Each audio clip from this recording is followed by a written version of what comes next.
오늘은 생명의 삶 12월 11일 본문입니다. 요한계시록 13장 11절부터 18절까지 말씀을 통해서 오늘 우리들에게 주시는 말씀을 함께 살펴보도록 하겠습니다. 어제 말씀에서는 붉은 용의 첫 번째 부와 용과 같은 용이 올라오죠. 바다로부터 올라오는데요. 마치 표범과 비슷하게 생겼는데 발은 곰의 발 같고 입은 사자의 입 같은데, 그런 용이 자기의 큰 권세를 가지고 이제 교회의 성도들을 핍박하는 그런 장면들을 살펴보게 되었습니다. 이 용은 세상의 권력과 권세를 뜻하는 의미를 담고 있다라고 제가 말씀을 드렸어요. 그래서 당시에 로마의 황제를 비롯한 어떤 세상의 권세를 가진 자들이 이제 믿음을 가지고 있는 그리스도인들을 또한 교회를 핍박할 것이다 라는 사실을 우리들이 살펴보게 되었고요. 특별히 당시에 로마의 황제는 이제 그리스도라 칭함을 이제 사람들로부터 받았고 또한 그것을 강요했습니다. 그러니까 예수님이 받으셔야 되는 칭호를 그들이 스스로 받은 것이죠.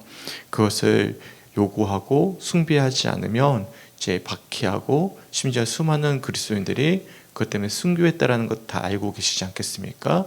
특별히 대표적인 황제가 있습니다. 네로 황제, 혹시 아십니까? 네로 황제 당시에 수많은 그리스도인들이 박해를 당했고 베드로도 네로 황제 당시에 순교한 것으로 알려져 있습니다. 이처럼 이제 수많은 황제들이, 로마의 황제들이 네로 황제와 같은 이제 박해를 자행했던 일들이 비일비재하게 벌어졌고, 그런 상황 속에서 소아시아 7교회 교회인들은 수없이 많은 어떤 어려움 속에서도 인내하며 믿음을 지켜내야만 했습니다. 그런데 사도 요한은 환상을 통해서 그런 어떤 붉은 용의 부하와 같은 그런 황제의 숭배를 강요하는 그런 세상의 어떤 권세 속에서도 끝까지 인내와 믿음으로써 믿음을 지켜나가는 환상을 그렇게 어제 말씀을 통해서, 우리들이 말씀을 통해서 살펴볼 수가 있었습니다. 오늘 말씀에서는 이제 땅에서부터 짐승이 올라오는데요. 이 짐승은 이제 외부로부터 박해를 했던 바다에서 올라왔던 짐승과는 달리 이제 안으로부터 미혹하는 것과 다름이 없어 보이는 그런 용이었습니다. 11절 말씀해 보시면 이렇게 말씀해요. 내가 봄에 또 다른 짐승이 땅에서 올라오니 어린 양같이 두 뿔이 있고 용처럼 말을 하더라. 11절 말씀이 좀 이제 이상하지 않습니까? 보시면 겉으로 봤을 때는 어떻게 보이죠? 어린 양같이 두 뿔이 있어요. 그 어떤 모습으로 보입니까? 우리가 환상 속에서 요한이 봤던 예수님의 모습처럼 보이지 않습니까? 어린 양의 모습으로 나타나셨던 예수님처럼 마치 그렇게 가장되어져 있는데, 말은 뭐처럼 하고 있어요? 용처럼 하고 있어요. 그러니까 모습은 양이지만 말은 용처럼 한다. 이중적이고 기만적인 특성을 담고 있음을 우리들이 알 수가 있습니다. 그러니까 앞과 뒤가 다른 것이죠. 그러니까 앞에는 겉으로 봤을 때는 양인데 속은 용을 품고 있는 그런 어떤 기만적인 모습을 담고 있는 용이었음을 우리들이 알 수가 있어요. 근데 이 어린 양처럼 두 뿔이 있고 용처럼 말을 하는 땅에서 올라왔던 이 짐승이 누구를 섬기게 만드냐면, 이제 바다로부터 올라왔던 그 짐승을 섬기도록 미혹하는 역할을 하는 용임을 우리들이 알 수가 있습니다. 12절 말씀에 그가 먼저 나온 짐승의 모든 권세를 그 앞에서 행하고 땅과 땅에 사는 자들을 처음 짐승에게 경배하게 하니 곧 죽게 되었던 상처가 나은 자니라 라고 말씀하고 있어요. 그러니까 먼저 나온 짐승의 모든 권세를 그 앞에서 행하고 땅과 땅에 사는 자들, 그러니까 땅에 사는 자들, 우리 모든 사람들을 뜻하는 표현이겠죠. 처음 짐승에게 경배할 수 있도록 미혹하는 그런 역할을 하는 그런 거짓 선지자와 같은 그 미혹의 영임을 우리들이 말씀을 통해서 살펴볼 수가 있습니다. 사실 더 무서운 것은 저는 첫 번째 용보다 두 번째 용과 같은 역할이지 않을까 생각합니다. 그러니까 성도들은 박해를 받으면 받을수록 더 믿음이 굳건해지는 경향이 있거든요. 그런데 내부로부터 나오는 미혹들, 내부로부터 갈라지는 어떤 잘못된 신학이나 어떤 잘못된 미혹들이나 유혹들이 도리어 더 우리의 시선을 틀어 놓는 경우들이 더 많이 있다라고 생각을 합니다.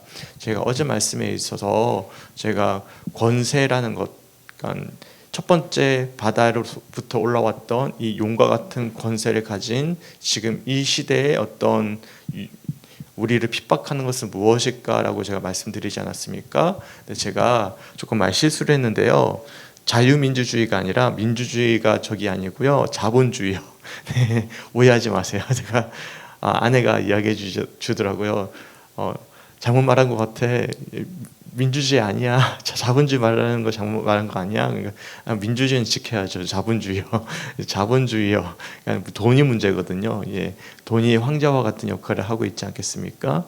근데 교회 내에서도 제가 주일날 말씀드렸다시피 이제 번영 신학이나 그런 기복주의 신앙이 마치 하나님이 주신 축복처럼 여겨지게 만드는 그런 잘못된 가르침들, 미혹들 이런 것들이 우리 신앙을 병들게 만드는 병폐이지 않을까라고 생각을 하거든요. 그런 것도 어떻게 보면 여기서 말하는 땅의 어떤 모든 권세들, 바다에서 올라오는 권세를 섬기게 만드는 하나의 현상일 수도 있는 것이죠. 더군다나 또 바다에서 올라왔던 적그리스도, 이 적그리스도를 마치 미화해서 포장시켜가지고 우리를 믿게 만드는 어떤 단체들이 얼마나 많이 있겠습니까? 우리나라에만 하더라도 얼마나 수많은 이단들이 있겠어요. 분별하기 어렵습니다. 사실 주일날 한 성도님이 되게 물어보더라고요. 한 이단 단체에 대해서 목사님 혹시 그 단체를 알고 계시냐? 좀 제게 좀 알려주시라 물어보시는데 저도 잘 몰라요. 공부를 해야 알죠. 그 이단 단체에 대해서 뭘 가르치는지. 그러니까 목사님도 공부하셔서 좀 우리들에게 알려주셨으면 좋겠다라고 하는데 사실 저도 공부할 게 많아가지고 이제 제가 조금 미루고 있었는데요. 그래서 내년에는 신천지는 뭘 가르치는지, 하나님의 교회는 뭘 가르치는지, 안식교는 뭘 가르치는지, 등등등 되게 유명한 교단들이 많지 않겠습니까? 구원파는 뭘 가르치는지 저 나름대로 간단하게나마 좀 정리를 해서 좀 나눠야 될 필요가 있겠구나라는 생각이 좀 들었어요. 그래서 올해는 조금 제가 좀 연말에 좀 바빠서 좀 못할 것 같고 내년에는 좀 그런 이단에 대해서 알아보자 해가지고 시간별로 전문가처럼은 모르더라도 수박 겉핥기라도 알아야 되지 않을까라는 생각이 들긴 하더라고요. 왜냐하면 그런 요청이 들어오니까 아마 주변에 우리 성도들 중에도 벌써 하나님의 교회 교인들이 막 달라붙어가지고 막 일하고 있는데 요양원에서 요양 보호사로 일을 하고 있는데 막 달라붙어서 이야기를 막 하시고 막 다른 일을 하시는데 막 그렇게 이야기하시는 분들이 계시는 것 같아요. 네, 그런 분들에 대해서 어떻게 대항해야 될지, 그분들이 뭘 가지고 지금 미혹하는지에 대해서 그냥 무조건 싫어요 할 수는 없는 것 아니겠습니까? 그래서 가르쳐야 되겠구나라는 생각이 조금 들어서 내년에는 그래서 한 연초에 한 단체씩 조금씩 이제 큰 맥락에서 우리가 알아보는 시간을 가지면 좋지 않을까 생각을 하게 됩니다. 근데 중요한 사실은 이단들이 기적을 행하지 않을까요? 어떤 특별한 어떤 하나님의 일하심들처럼 보이는 어떤 모습들이 나타나지 않을까요? 마귀에는 권세가 없을까요? 마귀도 영적인 존재이기 때문에 권세가 있죠. 그렇기 때문에 이어지는 말씀을 보시면 3절에 큰 이적을 행하되 심지어 사람들 앞에서 불이 하늘로부터 땅에 내려오게 하고, 불이 하늘로부터 땅에 내려오게 한다라는 것은 엘리야가 행했던 기적이지 않겠습니까? 하나님을 통해서 행했던 기적이죠. 근데 지금 큰 이적을 행하는데 사람들 앞에서 불이 하늘로부터 땅에 내려오게 하는 이적을 지금 누가 행하고 있는 거예요? 어린 양같이 두 뿔이 있고 용처럼 말을 하는 거짓 선지자와 같은 미혹하는 영이 그처럼 행하고 있음을 우리들이 알 수가 있어요. 14절 말씀해 보시면 짐승 앞에서 받은 바, 이것을 누구에게 받은 거예요? 짐승에게서 그 권세를 받은 거예요. 그러니까 마귀에게도 권세가 있다라는 것이죠. 이적을 행함으로 땅에 거하는 자들을 뭐 한다고요? 미혹한다라고 말씀합니다. 미혹하며 땅에 거하는 자들에게 이르기를 칼에 상하였다가 살아난 짐승을 위하여 우상을 만들라 하더라. 그러니까 우리가 어제 말씀에 그 짐승, 그 바다에서 난 짐승이 마치 예수님처럼 죽었다 살아나는 어떤 기적을 보이지 않았습니까?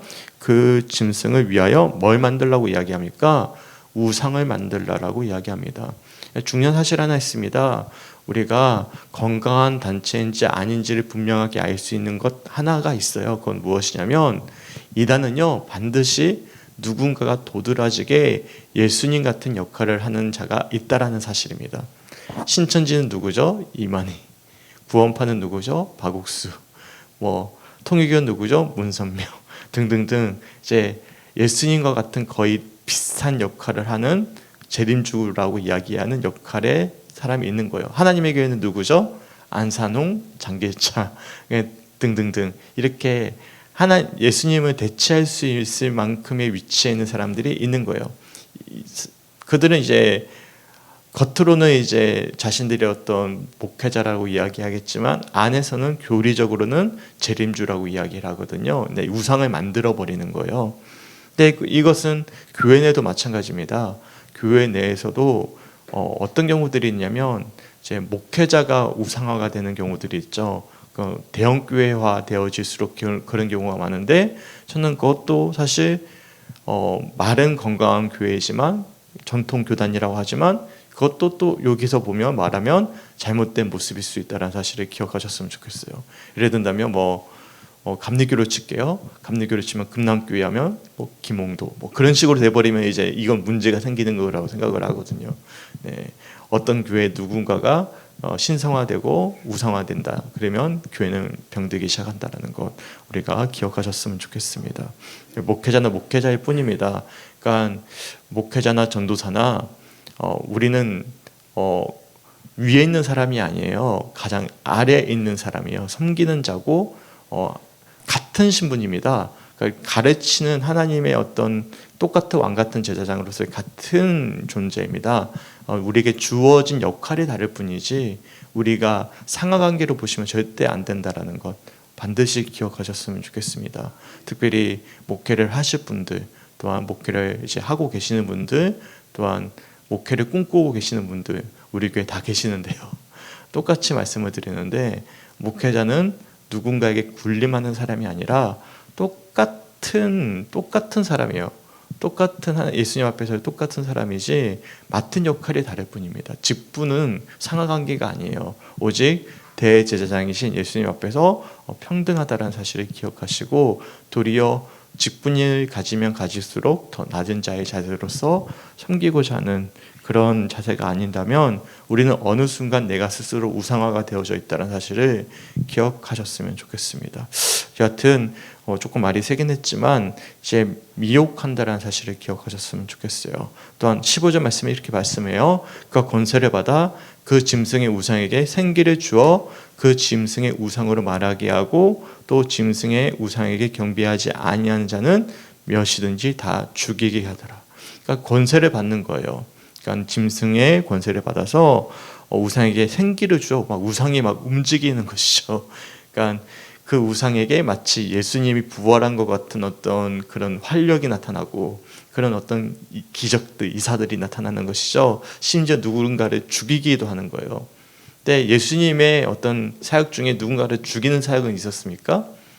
다 살리는 사역이죠. 근데 이 거짓 선지자들은 누군가를 죽인다라는 거예요. 반드시 기억하셔야 됩니다. 주님이 주시는 복음에는요 무조건 누군가를 살리는 기적이 있는 것이지 죽이지 않습니다. 누군가를 세워주는 복음이지 누군가를 정죄하지 않습니다. 근데 이단들의 특징이 있어요. 이단들의 특징에는 어떤 특징이 있습니까? 정죄가 기본에 깔려 있습니다. 누군가를 비판해야만 누군가를 정죄해야만 자신들의 단체가 빛이 납니다. 그래서 복음을 전할 때 어떻게 전하죠? 그러니까 생명을 전하지 아니하고 부정적인 것을 먼저 전할 수밖에 없게 되는 것이죠. 그렇지 않습니까? 네, 신천지만 보더라도 그렇습니까? 어디부터 비판을 하고 들어옵니까? 기존 교회를 비판을 하면서 자신들의 변론을 하거든요. 네, 모든 교회가 마찬가지입니다. 이단들이 자신들의 교리를 설파하기 위해서는 기존 교회를 죽이고 자신들을 주장하기 시작합니다. 그래야만 자신들이 빛나기 때문에 그런 것이죠. 근데 이것 자체가 무엇인가를 정죄해야만 자신들이 빛나거든요. 근데 우리도 마찬가지입니다. 복음을 전할 때 누군가를 정죄하면서 나를 드러내기 시작한다면 우리도 사실 이단화된 것과 다름이 없다는 사실. 그러니까 예수님이 전하는 복음은 누군가를 살리는 것이지 죽이는 것이 아니라는 사실을 기억하셨으면 좋겠습니다. 그러니까 우리가 예수를 믿는다고 하면서도 정죄하는 분들이 얼마나 많이 있습니까? 내가 믿고 있는 믿음만이 옳은 것은 아니거든요. 그러니까 저는 그래서 답을 내려놓고 물어볼 때는 제가 답을 안 드립니다. 예를 든다면 물어보는 분들이 계십니다. 예를 든다면 제가 좀 뺑 돌려서 조금 말씀을 드리는데 제가 종종 물어보셔요. 목사님 이게 맞아요? 틀려요? 물어보는데 이미 마음속에 답이 있어. 이 답을 해야만 맞는 거야 라고 생각하고 제가 물어보는 분들이 계세요. 그러면 제가요 애매모호하게 답변하면 저 잘 몰라요. 저도 모르고 이런 것들이 있는 것 같아요 라고 말을 합니다. 왜냐하면 그 답을 안 해드리면 저는 어떻게 되는 거죠? 이제 그분의 입장에서 본다면 저는 잘못된 목회자가 되는 거예요. 근데 이런 관점으로 가지고 있는 그리스도인들이 있을까요? 없을까요? 생각보다 꽤 많이 있습니다.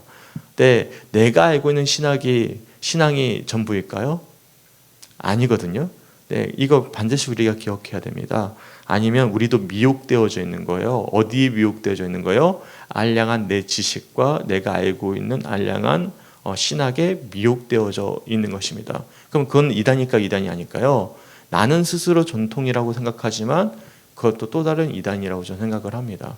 한국 교회가 병폐가 되어진 아주 무서운 것 중에 하나가 왜 이데올로기에 이렇게 많이 빠졌을까? 이런 어떤 알량한 지식을 확신으로 삼게 된 잘못된 신학적인 가르침들이 사람들을 굉장히 협소하게 만들었고 확증 편향으로 만들어낸 어떤 결과물이라고 생각을 하거든요. 그러니까 기독교 신앙의 핵심은 저는 뭐라고 생각하냐면 예수 그리스도의 사랑이라고 생각을 합니다. 그러니까 예수님이 우리를 사랑하셨잖아요. 그러니까 우리가 사람을 사랑으로 더 깊이 대하지 않은 이상 가지게 되는 어떤 확신은 알면 알수록 더 무서운 어떤 무기가 될 수 있다는 사실을 기억하셨으면 좋겠습니다. 우리가 아무리 많은 기적을 행하고 많은 것들을 알고 있더라도요. 교회는 우리가 예수님의 마음을 가지고 있지 않은 이상 우리는 결국에 어떤 대우를 받게 될까? 제가 마태복음 7장 21절부터 한번 읽어드릴게요. 나더러 주여 주여 하는 자마다 다 천국에 들어갈 것이 아니요 다만 하늘에 계신 내 아버지의 뜻대로 행하는 자라야 들어가리라. 그날에 많은 사람이 나더러 이르되 주여 주여 우리가 주의 이름으로 선지자 노릇하며 주의 이름으로 귀신을 쫓아내며 주의 이름으로 많은 권능을 행하지 아니하였나이까 하리니 그때 내가 그들에게 밝히 말하되 내가 너희를 도무지 알지 못하니 불법을 행하는 자들아 내게서 떠나가라 하리라. 아멘. 뭐라고 말씀하죠? 내가 아버지 뜻대로 행하야만 갈 수 있다라고 이야기하는 거예요. 그러니까 아무리 너희가 주여 주여 하면서 선지자 노릇을 하고 귀신을 쫓아내고 많은 권능을 행하고 여기 나와 있는 어떤 어린 양의 모습이죠. 하지만 너가 아버지의 뜻대로 행하지 않으면 천국에 갈 수 없다라고 분명히 말씀하고 있어요. 아버지 뜻대로 행하는 것이 무엇일까요? 하나님을 사랑하고 또 누구를 사랑하는 것이죠? 이웃을 사랑하는 모습이지 않겠습니까? 그렇지 않으면 우리는 갈 수 없다는 사실을 기억할 수 있는 우리 성주교회 성도들이 되시길 바랍니다. 그래서 우리 성주교회 성도들은 누군가를 정지하는 시선의 어떤 안경을 쓰고 계시는 분들이 아니라 내가 비록 알고 있더라도 그리고 내가 알고 있는 것과 조금 다르더라도 다를 수 있죠. 그렇지 않습니까? 그러면 다른 사람의 이야기를 경청할 수 있는 마음이 필요하지 않겠어요? 그렇지 않아요? 같은 예수를 믿는데도 어떻게 똑같을 수가 있고 똑같은 관점을 가질 수가 있어요. 얼마나 스펙트럼이 넓은데요. 그렇지 않아요? 네, 신앙만 하더라도 얼마나 많은 신학이 있는데요. 그러면 내가 믿는 신앙만 맞습니까? 이거 얼마나 무서운 어떤 교만인지 모릅니다. 저는 제가 믿는 신앙만 맞는 줄 알았습니다. 근데 지금은 아니에요. 제가 말씀드리잖아요. 전 전공이 뭐죠? 웨슬리 신학이거든요. 웨슬리 신학이면 칼빈 신학을 무조건 비판해야 되거든요. 전 그렇게 생각하지 않아요. 전 웨슬리 신학이 무조건 옳다고 생각하지 않는 사람이거든요. 저는 전공이 웨슬리 신학이지만 웨슬리 목사님 틀린 주장도 있어요. 이 사람이 잘못된 것도 있어요. 근데 칼빈도 틀린 게 있어요. 그러니까 서로가 부족한 부분을 메워주는 거예요. 그렇기 때문에 합력하여 선을 이룰 수밖에 없는 거예요. 뭐 오직 다 알고 계시는 분은 누구십니까? 하나님 한 분밖에 없는 것이죠. 그러니까 필요에 따라서 하나님이 사용하시는 것이지 내가 알고 있는 것이 맞다고 하면 뭐가 되는 거예요? 어제 말했던 것처럼 30년 전쟁이 일어나서 서로 죽이고 살리고 종교 때문에 다투는 것이거든요. 근데 이게 이데올로기가 되어버리는 것입니다. 이렇게 엮여지는 것이거든요. 이거 강조하기 시작하면 좀 말이 세긴 했는데 하여튼 그렇습니다. 16절 말씀에 보면 이제 666이라는 표가 찍혀버리는 거예요. 인쳐버리는 것이죠. 원래는 14만 4천 명의 사람들에게는 하나님의 인이 인쳐져야 되는데 이 짐승의 인이 쳐져 버리는 거예요. 짐승에게 묶여버리는 것이죠. 제가 한번 읽어볼게요. 그가 모든 자, 곧 작은 자나 큰 자나 부자나 가난한 자나 자유인이나 종들에게 그 오른손에나 이마에 표를 받게 하고 누구든지 이 표를 가진 자 외에는 매매를 못하게 하니 이 표는 곧 짐승의 이름이나 그 이름의 수라. 지혜가 여기 있으니 총명한 자는 그 짐승의 수를 세어보라. 그래서 사람의 수니 그의 수는 666이니라 라고 말씀하고 있어요. 이 666, 666 이 숫자 아십니까? 제가요 어린 시절에 이 말씀을 못 봤습니다. 무서워서. 왜냐면 어린 시절에 혹시 영화 보셨습니까? 오맨이라고? 네, 영화 별로 안 좋아하시죠? 네, 제가 토요 명화 혹시 아시나요? 우리 시절에는 토요 명화 바바바바바바 하면서 나와가지고 토요 명화 하잖아요. 그때 우연히 엄마 곁에서 오맨이라는 걸 봤던데 오맨에 보면 아이가 머리에 666 써져가지고 태어난 아이가 악마 역할하고 그러거든요. 그때 받았던 충격이 있어가지고 이게 666만 보면 어우 무서워가지고 이게 요한계시록 무서운 책이다라고 생각을 했는데 이 666이 뭘 의미할까요, 장로님? 네, 왜 짐승을 의미할까요? 이게 게마트리아라고 합니다. 게마트리아가 뭐냐면 당시에는요, 이제 헬라어를 우리가 가나다라 마바사 하지 않겠습니까? 헬라어의 알파벳을 1부터 끝까지 쭉 늘어뜨려놔요. 그리고 숫자를 매기는 거예요. 무슨 말인지 이해가시죠? 가가 1이 되고 나가 2가 되고 다가 3이 됩니다. 이 숫자를 이제 쭉 나열을 해서 정리를 해보면 짐승이라는 뜻이 나오기도 하고요. 또 네로라는 뜻도 나옵니다.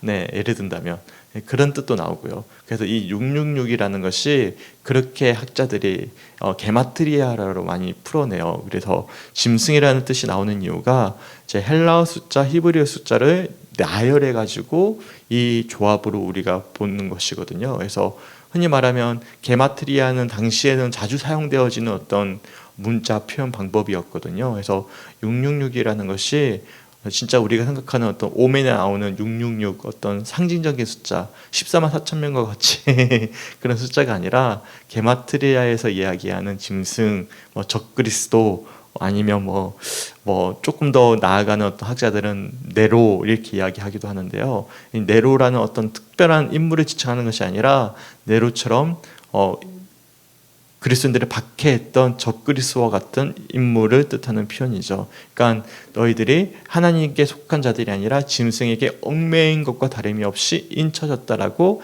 상징적으로 표현하는 표현이라고 생각하시면 됩니다. 예, 정확하게 우리가 이것을 이것이다 저것이다 규정할 수는 없습니다. 하지만 많은 학자들이 그렇게 해석을 하고 있다는 것을 우리들이 기억하셨으면 좋겠어요. 그러니까 666이라는 것이 대부분은 짐승, 적그리스도의 어떤 상징적인 게마트리아의 어떤 의미로서 사용되는 어떤 표징이다라고 보시면 될 것 같아요. 그래서 참고하시고 이것이 이제 원래는 하나님의 인이 쳐져져서 14만 4천 명의 어떤 인이 쳐져져서 하나님의 어떤 자유함을 누려야 되는데 짐승에 속박된 자로서 모든 자, 작은 자, 큰 자, 부자나 가난한 자, 자유인이나 모든 자가 오른손에나 이마에 이 표를 받게 되면 어디에 이제 속박당하게 되는 것입니까? 짐승에 속박당하게 되는 것임을 우리들이 말씀을 통해서 살펴볼 수가 있는 것이죠. 진짜로 여기에 속박당하게 되면 풀려날 수가 없는 것이죠. 제일 무서운 사람이 어떤 사람입니까? 미혹돼서 어디 억압되고 속박당한 사람들은 아무리 설득해도 안 되거든요. 정말 그렇습니다. 영적인 문제이기 때문에 정말 제일 전도하기 어려운 사람들은 어떤 사람일까요? 정말 잘못된 신념에 확고하게 세워진 특별히 이단, 특별히 거짓 미혹에 넘어간 사람들은 이거는 정말 답도 없어요. 가족도 다 멀리하고 뿌리치고 다 도망쳐 버리니까요. 그런 경우도 너무 많이 보지 않았습니까? 제가 뭐 여러 차례 말씀드렸지만 그래서 안 되더라고요. 아무리 설득해도 안 되고 이거는 누가 하셔야 되는 거예요?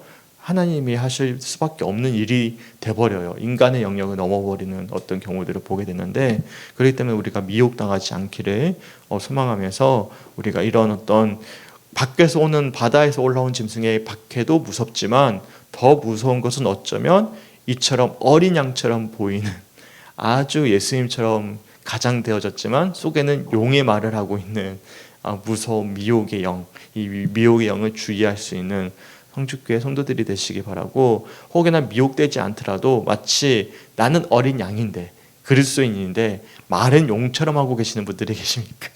그럼 이것도 사실 우리는 또 다른 하나님의 모습을 역행하는 666의 표를 받은 것과 다름없는 모습으로 살아내고 있지 않을까 한번 되돌아볼 수 있는 성주교회 성도들이 되시게 주님의 이름으로 간절히 축원합니다. 아멘. 그래서 모두 다 어린 양의 모습은 어떤 마음을 가지고 있어야 되겠습니까? 어린 양의 마음을 가지고 있어야 되겠죠. 어린 양의 말을 해야 되는 것이고, 그래서 가까이 다가가기엔 너무나 따뜻한 당신이 돼야지 가까이 가기에는 너무나 부담스럽고 무서운 당신이 되셔서는 안 되시겠죠. 그래서 정말로 우리가 예수님의 마음을 가지고 살아낼 수 있는 성주교회 성도들이 되시길 주님의 이름으로 간절히 축원합니다. 아멘. 함께 기도했으면 좋겠습니다. 오늘은 계시록 시대를 살아가는 우리를 위한 기도인데요. 첫 번째, 한 해의 마지막 달에 계시록 말씀을 주심을 감사하며 참된 예배의 대상이 되신 하나님을 더욱 알아갈 수 있도록, 두 번째, 말씀을 왜곡하고 변질시켜버린 악한 영들을 주님의 때에 심판하여 주시고 우리는 말씀을 바르게 배우고 증거할 수 있도록, 세 번째, 마지막 시대 환란 속에 거룩한 주의 백성으로 끝까지 인내하며 믿음을 지킬 수 있도록 함께 기도해 주셨으면 좋겠습니다. 마지막 이제 12월에 계시록 말씀을 묵상하게 하셔서 너무나 감사하고요. 계시록 말씀이야말로 왜곡하기 제일 좋은 말씀이잖아요. 근데 우리가 너무 이제 자세하게 보는 것보다 전반적인 내용들을 통해서 어떤 의미로서 우리들에게 말씀을 하시는지를 묵상하면서 우리가 말씀을 왜곡하고 변질시키지 않도록 우리가 순전하게 예수님의 마음을 가지고 살아낼 수 있도록 함께 기도해 주셨으면 좋겠고, 마지막 시대는 환란의 시대이고 믿음을 지키기가 참 어렵습니다. 내외적으로. 우리가 어제 장로회의를 했는데 다들 그런 말씀 하시더라고요. 한 장로님이 전도를 했더니 예전보다 더 힘들어지더라. 예전에는 그래도 한번 교회는 나와 볼게요 하는데 이제는 싫어요 이렇게 나온다고. 그만큼 사람들이 더 각박해지더라, 그런 이야기도 해주시더라고요.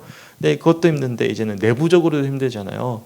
내부적으로는 이단도 더 활개를 치고 내부적으로 더 사람들의 마음이 강박해지고 교인들 사이에서도 어떤 어려움들이 생기고, 그러니까 믿음을 순수하게 지키는 것이 얼마나 힘든지 모르겠습니다. 저도 마찬가지예요. 저도 가장 가기 힘든 집단이 있습니다. 어딜까요? 목회자 모임 가는 게 제일 힘들거든요. 목회자 모임 가면 이제 정말 환대받는 것보다는 판단받는 것 같고 뭐 그런 경우들이 생겨요. 그러니까 우리가 먼저 정신을 차려야죠. 우리가 따뜻한 마음을 가지는 자들이 될 수 있기를 소망하고, 거룩한 주님의 백성으로서 끝까지 인내하며 믿음을 지킬 수 있도록 우리가 정말 순전한 마음을 잃어버리지 아니하는 그리스도인들이 될 수 있도록 기도해 주셨으면 좋겠습니다. 그리고 어제 장로 모임을 가졌습니다. 장로 모임을 가지면서 이제 결산을 했고, 이제 12월 22일 날 미리 광고를 좀 드리면 12월 22일 날 이제 오후 예배 시간부터 해서 한 4, 5시까지 미리 좀 시간을 좀 길게 좀 빼주셨으면 좋겠습니다. 그때는 기획위원회 세미나를 좀 하고자 합니다. 장로교를 치면 정책당이라고 해야 되겠죠.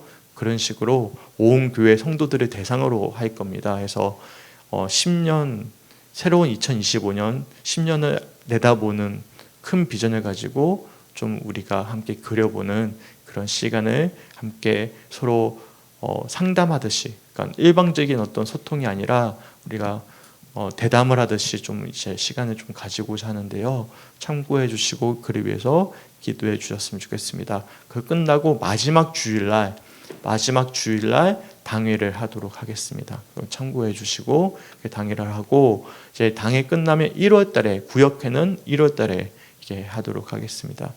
당회는요 어떤 거냐면 보고하는 거, 좀 시간이 지나도 괜찮죠?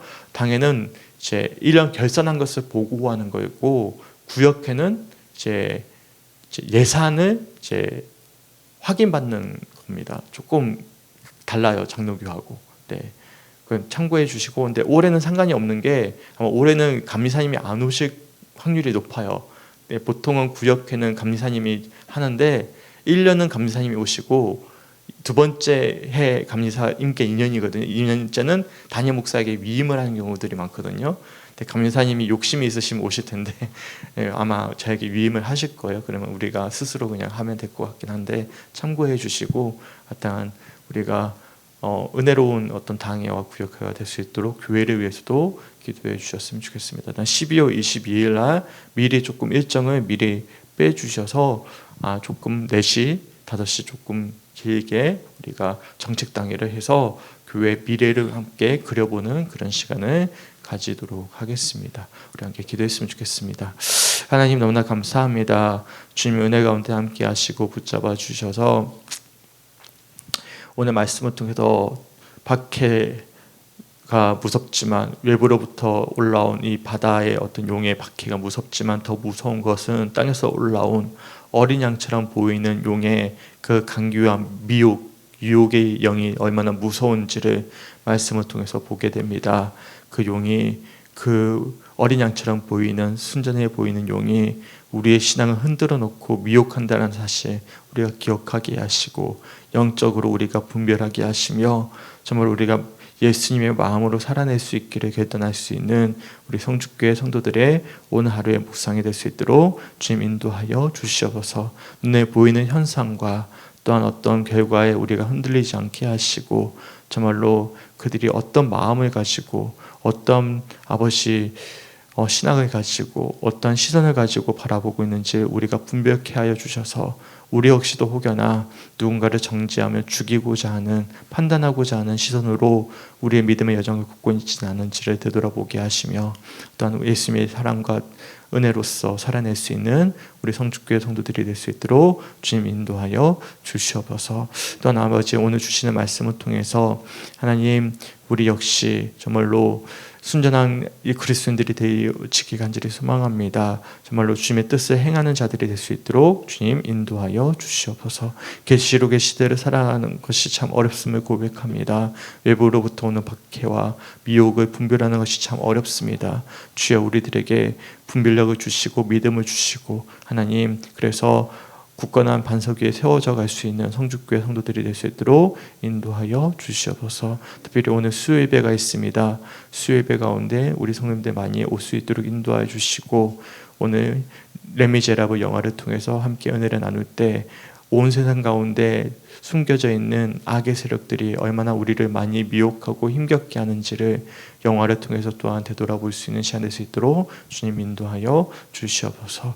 특별히 12월 22일 날 정책당회처럼 하나님 긴 간담회를 가지고자 합니다. 성도들 함께 그 시간을 위해서 기도하게 하여 주시고 우리 교회의 2025년의 새로운 부흥의 역사를 위해서 함께 꿈꾸며 새로운 교회를 그려볼 수 있는 그런 시간들이 되어질 수 있도록 주님 인도하여 주시고 함께 교회를 위하여 합력하여 기도할 수 있도록 인도하여 주시옵소서. 감사드리며 우리를 사랑하시는 예수님의 이름으로 간절히 기도드렸습니다. 아멘.